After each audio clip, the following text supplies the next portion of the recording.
नमस्कार, सत्यदर्शन न्यूज मध्ये आपले स्वागत आहे. मी पायल शहा. एक नजर टाकूया आजच्या ठळक घडामोडीवर.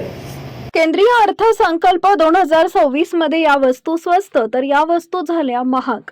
केंद्रीय अर्थमंत्री निर्मला सीतारामन यांनी 1 फेब्रुवारी रोजी देशाचा अर्थसंकल्प 2026चं संसदेत वाचन केलं आहे. हा त्यांचा सलग 9वा अर्थसंकल्प असेल.